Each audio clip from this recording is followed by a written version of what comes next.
Salut, je m'appelle Tom, on est sur la chaîne Le Chasseur de Passion. Ça fait quelques jours que je teste la boxe taille, mais il me manque de l'équipement. Donc, on va aller voir ensemble une boutique d'arts martiaux pour savoir quel équipement il faut avoir en boxe taille. Tu trouveras également dans cette vidéo une super boutique d'arts martiaux à Clermont-Ferrand. Tu t'appelles comment? Gilles, mon prénom. Donc Gilles, travaille dans cette boutique. Oui. Donc il va pouvoir me répondre à quelques petites questions au sujet des arts martiaux. Sans problème. Donc j'ai préparé Si je peux. dans mon petit carnet un peu de questions. Alors, est-ce que tu peux présenter la boutique, où on est, qu'est-ce que ça vend? Alors, c'est un magasin qui se situe en hypercentre à Clermont-Ferrand, qui a été ouvert en 1991. Donc, ça fait 34 ans qu'on est ouvert maintenant. Donc, c'est un magasin qui est connu de la plupart des pratiquants d'arts martiaux et de boxe. Moi, je me rappelle, il y a 10 ans, je venais acheter de l'équipement de boxe taille, je suis déjà venu ici. Puis c'était déjà toi aussi qui m'avait vendu l'équipement. Une institution. Donc, tout ce qui est arts martiaux, qu'est-ce qu'on peut trouver comme équipement pour les différents arts martiaux? Après, sur les arts martiaux, les différents, on fait bien sûr du judo, du karaté, donc au niveau des kimonos, des protections de pieds, de mains, les casques aussi. On fait du Viet Vo Dao, du taekwondo, du jiu-jitsu, enfin la multitude, tout le panel d'arts martiaux qui se fait sur Clermont. Et donc les kimonos, les protections, les boucliers, les sacs de frappe, il y a un panel comme ça de matériel. En boxe taille, j'ai vu, il y a des PAO, il y a Oui, pas mal de choses. Ouais. tout à fait. Et après, on fait beaucoup de boxe aussi, hein, tous les box, puisque sur Clermont, il y a la plupart des box, puisqu'on a beaucoup de boxe thaï, beaucoup de boxe française et de l'anglaise aussi.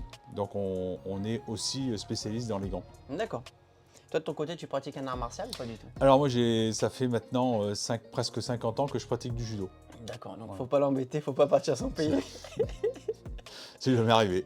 C'est jamais arrivé? Non, à ma connaissance, bon, je me suis fait voler bien entendu des choses, mais parti sans payer comme ça, à ma connaissance, non.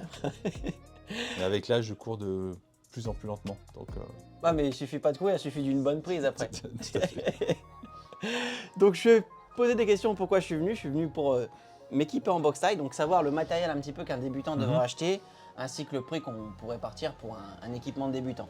D'accord. Avant tout, pour pratiquer la boxe taille, il faut protéger ses mains, hein, ça paraît évident. Donc une bonne paire de gants. Là, au niveau des budgets, alors le paradoxe, hein, c'est que très souvent, plus le gant est de mauvaise qualité, plus il est dur. Donc nous, on a fait le choix quand même d'avoir des gants qui protègent. Donc il faut compter une bonne trentaine d'euros la paire de gants basiques. Et puis après, on peut aller sur des Ries à 250 euros. Ça peut monter super cher. C'est quoi la différence entre un premier prix et un gant, par exemple? Il y a de tout, hein. La grosse différence, c'est le plastique, entre guillemets, et le cuir. Ça, c'est vraiment une frontière, hein. Quand on utilise après des gants en cuir, souvent, ils sont bien entendu plus chers. Et puis après, les coutures, hein, et puis la qualité de la mousse à l'intérieur. Ok. Voilà. Ok, donc oui, c'est le matériau et la façon dont les coutures ont été faites. Tout à fait. Quand on a sur des Ries des gants qui sont cuir et qui sont cousus à la main, ils sont bien entendu plus chers que des gants qui sont fabriqués au Vietnam ou au Pakistan avec des systèmes de mousse toutes simples. Donc bien évidemment, le prix n'est pas le même, quoi. Il y a le savoir-faire qui rajoute du prix. Tout à fait. Donc des gants. Des gants. Alors après, on va passer la coquille, hein, puisque si on pratique de la boxe taille, on utilise les pieds aussi. Donc la protection classique, c'est la coquille qui est importante. Pour ceux qui veulent avoir des enfants après. Oui, et puis ça évite d'avoir la petite goutte la petite larme qui va couler à un moment. Ouais. Et puis comme on dit, on se rappelle toujours quand on a pris une fois un coup, on se rappelle toujours quand c'était et où c'était. Donc la coquille, une petite dizaine d'euros. Ce qui est de plus important maintenant, de plus en plus important, c'est le protège-dents, puisque les gens font très très attention à leurs dents. Donc un bon protège-dents avec un moulage qui permet un moulage correct. Donc là, il faut compter minimum une bonne quinzaine d'euros. Ah, parce que moi j'en ai un, tu vois, qui coûte 3-4 balles à Decathlon. Donc vaut mieux mettre un peu plus cher pour... Le matériel Decathlon est très bon.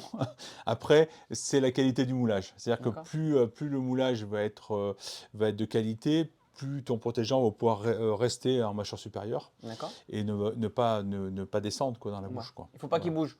Bah, faut pas qu'il bouge. Ouais, ça va, il ne bouge pas, alors je garderai mes dents. Très bien. Alors, protège-dents, coquille, gants. Après, toujours obligatoire pour la boxe taille, le protection de tibia plus pied. Alors souvent, les gens hésitent entre le protège tibia plus pied et le protège tibia. Mais le souci, c'est que souvent, après, si on n'a pas la protection du dessus de pied, on a souvent des frappes sur la pointe de coude. et c'est très douloureux. Ou même sur le genou. Hein. Ou même sur le genou. Ouais.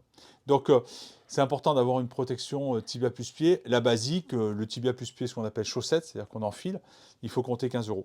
D'accord. Après, il y a des modèles un peu plus. Et après, on va sur des protèges tibia velcro, il faut compter 27 €. Et puis après, avec de la mousse thermoformée, si on part sur des tibia plus pied Fairtex, par exemple, où là, on est arrivé à 100 €. Quoi. Ouais. Voilà. Et accessoirement, le short, hein, très souvent, les profs de boxe taille veulent des shorts de boxe taille, hein, parce qu'il y a beaucoup de gens qui viennent avec des shorts de foot. Par exemple, c'est habituel. Et après, on change, on prend un petit short de boxe taille qui permet une amplitude des hanches. L'ouverture de la hanche, il y a un écart, un petit trou au niveau des côtés. Donc, ça reste quand même un sport où on peut, pour une modique somme, pratiquer et s'amuser. Oui, parce que les jambières, si c'est le prix d'entrée 15 €, protège dans 15, 30, la coquille 40, une paire de gants 70. C'est ça. Et un short. Et le short, allez, on est à 95 €. 95 €. Ouais. Ok. C'est ça. Bon, là, la question. Avec du matériel adapté. Oui, correct. Ouais. Voilà, c'est ça. Question suivante que je voulais te demander, c'est comment entretenir le matos une fois qu'on l'a acheté pour le garder dans le temps. Alors, c'est très, très, très simple. Aucun entretien. Rapide. Non, c'est pas vrai. Tout le matériel de protection, c'est des matériels qui sont souvent très fermés et où on transpire énormément dedans. Donc, la paire de gants, on ne peut pas la laver, hein, puisqu'on va la détruire. Donc, on ne peut que la ventiler. Ou alors, bouge pas, juste derrière toi, on a du charbon actif, comme ceci, qu'on met à l'intérieur des gants, qui va enlever l'humidité des gants, et donc l'odeur. Mais grosso modo, sur les gants, les ventiler, hein, c'est-à-dire mettre un rouleau de fin de sopalin à la limite à l'intérieur, pour que le gant, ou du journal, etc. Mais à force, on transpire énormément des mains. Donc, vos gants, au bout d'un certain temps, vont sentir. Ouais. Donc, c'est le balcon, c'est le rebord de la fenêtre, etc. D'accord. Protège tibia, pareil. Hein, c'est-à-dire qu'on... Je suis à décaler au cas où. Ouais, pardon. Donc, le protège tibia, c'est pareil. Hein, on ne peut pas les laver, hein, donc ils vont sentir. Après, bien évidemment, on lave le slip de la coquille, la protection, et on rince le protège-dents. D'accord. Mais sinon, le reste, tout ce qui est protection, c'est toujours délicat à laver. D'accord. Ça les abîme. Donc, on a... L'aération. L'aération. L'aération. Je vais te poser une petite question pour les personnes qui ont, par exemple, qui n'ont pas accès à une salle de sport. S'ils veulent s'entraîner chez eux, quel matériel, par exemple des sacs, tu pourrais conseiller, qui ont envie d'un peu de pratiquer un petit peu des frappes, etc. Alors, c'est pareil, c'est très simple. Soit on est tout seul, et on envisage un sac de frappe. Mais le problème du sac de frappe, c'est de savoir le pendre quelque part. Donc, si vous êtes en appart, oubliez, puisque vous allez avoir obligatoirement du placo au plafond, et donc ça ne tiendra pas. Il existe des fois des potences que vous pouvez caler avec du sable au sol. Ça, c'est pareil, c'est toujours un peu délicat parce que ça fait du bruit et si vous êtes dans les étages, votre voisin du dessous va vraiment pas être content. Ouais. Donc, si vous n'êtes pas en maison, si vous n'avez pas la possibilité d'avoir une balancelle, une branche de cerisier, etc., oubliez le sac de frappe. Et pourtant, ça reste un ustensile bien évidemment très efficace et important. Après, si vous êtes avec un copain, vous pouvez prendre des boucliers. C'est-à-dire qu'il y en a un qui tient le bouclier et l'autre qui frappe dedans. Ça, c'est une possibilité technique. Ça apparaîtra à l'écran au moment où on parle. Donc, les boucliers, c'est ce qui est grand comme ça. Voilà, c'est ça. Après, on peut utiliser aussi des PAO box taille, typiquement pour la box taille, mais il faut être deux. Ouais, donc, tout seul, à part un sac. Ça. Moi, chez moi, j'ai tu connais un peu la muscu? Une grande cage à squat. Oui, alors donc, ça c'est... Donc je peux le suspendre tout dessus. Tout à fait, ça tu peux sans problème. Donc, ok. Ouais. Nickel. Bon, me revoilà. Comme tu as pu voir, l'interview s'est coupée en plein milieu parce qu'il me manquait de la batterie sur le téléphone. Malheureusement. Donc je suis revenu. Donc j'ai acheté là-bas un short de boxe, classique, en boxe taille. Si cette vidéo t'a plu, tu peux mettre un commentaire, un like, tu peux te dire les passions que tu aimerais voir. Si tu as d'autres questions en boxe, on les verra peut-être plus tard. Je ferai un petit bilan après un mois de pratique en boxe taille. Donc la vidéo, je te ferai une vidéo sur un mois ou peut-être un bilan sur 3 mois, on verra le temps que ça va me prendre. Et voilà, je te dis bonne soirée, on se revoit pour une prochaine vidéo si tu as bien aimé ma tête. Allez, bise.